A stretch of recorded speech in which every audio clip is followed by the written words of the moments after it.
Episode 148, The Tech Hot List, Best E-commerce Podcast, and Podcast Pitching Tips. Welcome to the PR Playbook Podcast, the only podcast giving you actionable skills and advice you need to execute a strategic PR program. Warning: what you hear next may lead to brand awareness and increased sales and customer exposure. Now here's your host, Ranjini Joshua.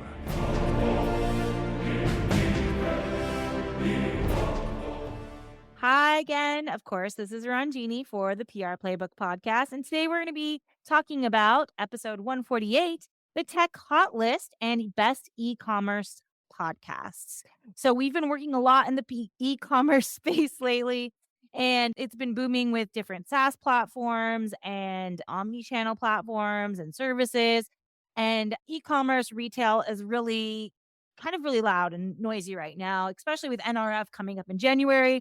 So there's a lot of conversation about e-commerce and the evolution of e-commerce. And I thought it would be great to highlight some of the best e-commerce podcasts, plus give you guys some tips on how to pitch these podcasts. So first things first, let's talk about some of the podcasts that are on my list. So number one, Beyond the Inbox. This podcast takes marketing to the next level. Unlike other e-commerce podcasts, the show features input from all kinds of DTC e-commerce marketing leaders who dive into what's actually working for the brand. So if you have tips and tricks into going beyond the inbox, that might be a good podcast for you. The second podcast we have on our list is E-commerce Fuel podcast. That e-commerce podcast is great for anyone who needs to have a basic understanding of e-commerce. And the podcast host has a long history with e-commerce and covers all kinds of topics like brand specific reports, e-commerce trends. It's a pretty influential podcast, great for e-tailers, and E-commerce Fuel podcast. Another podcast is the 2X e-commerce podcast hosted by Kunle Campbell.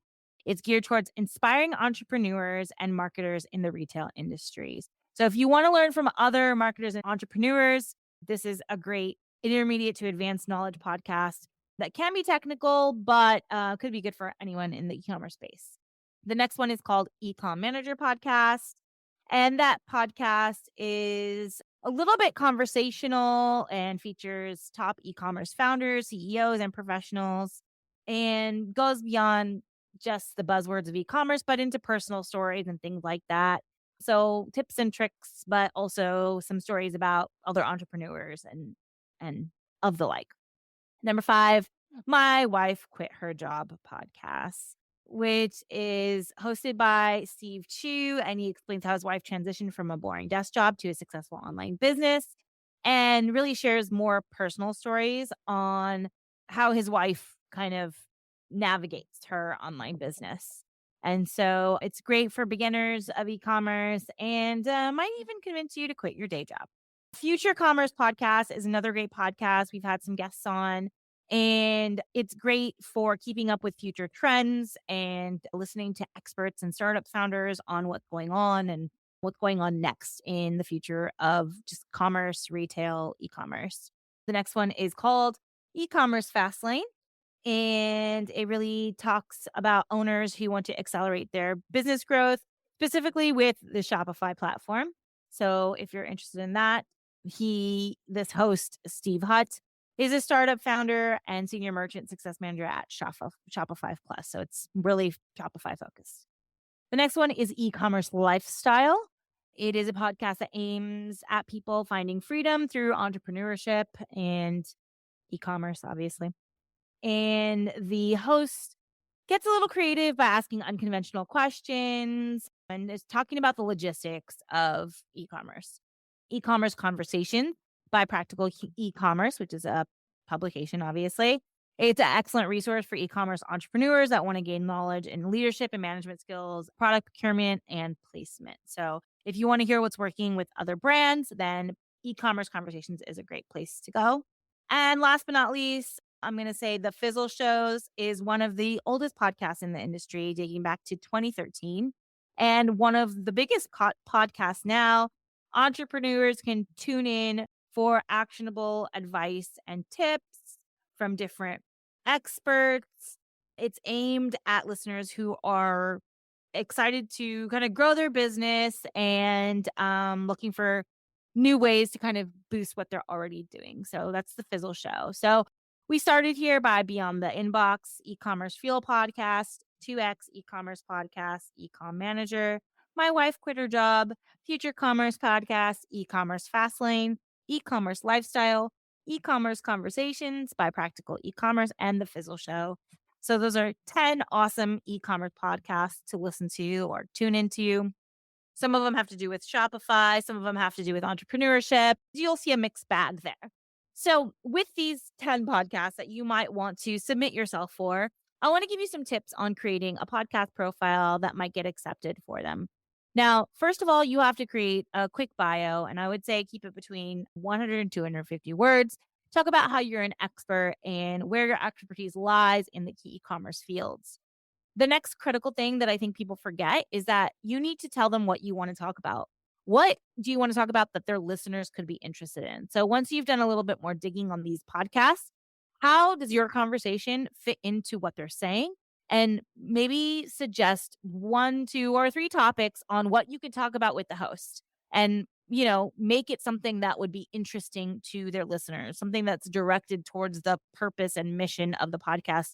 I can't tell you how many times I get podcast submissions and I'm like, well, why would I cover that? Why would that person be on my podcast? Just because they have a book out doesn't mean it has any relevance to my audience. So make sure that whatever you have to say is relevant to the audience. Also including any past podcasts you've been on, or let's say YouTube videos you might have, or any other speaking that you might have done. That's also good to include because they want to know that you can carry a conversation, right? You don't want to talk to someone who just answers questions with one word. That's not fun for anyone. Most of these podcasts that I mentioned have like a natural conversation that'll be going. Also, if you do get accepted to these podcasts, you can also ask for questions in advance. However, like when people ask me for questions in advance, sometimes I have them and sometimes I generate the questions as I go. So I kind of learn a little bit more about the guest and then create questions based on the guest. So you're not always going to get questions, especially in my podcast. When I do interviews, it's super conversational and really more about like learning the business from the aspect of what unfolds. So you may not always get questions. And if you do get questions, know that they may change when you actually get on the podcast. Like they might start asking you other questions. So you have to be flexible and nimble to be on these podcasts and be open to lots of different types of podcasts. You'd be surprised where you might get your leads from. So that's a few tips. And then when it comes to targeting, some of the smaller podcasts, you can actually reach out to the podcast host. They have websites. Go to the website, contact the podcast, and you're reaching out to the podcast host. Some of the podcasts are the producer. So it's the podcast production team that does the booking and has guest booking. So I've done a podcast with someone who manages bookings, and I've done a podcast where I manage everything. So it really depends on the style and the format of the podcast itself. And something to remember, and I think I've mentioned this recently, was, if you don't get selected for the podcast, it could be for a number of reasons. It could be timing. It could be they have like a season. I don't have much of a seasonality. We record all year, every week. So for us, it's not really a seasonality thing. But sometimes if I reject a guest, it's probably because of either fit or I have covered that topic too much and I want to move on to a different topic. So you might also want to look at that when you're looking at their previous episodes to see if they've covered the topic you want to talk about before. And if they have, that's also okay if you have a different kind of opinion around it. So I hope this was helpful. I wish you all the best of luck in pitching podcasts in 2023 and beyond. And if you have any questions, always feel free to reach out to me, ranjini@thesilvertelegram.com. If not, I'll talk to you guys next time.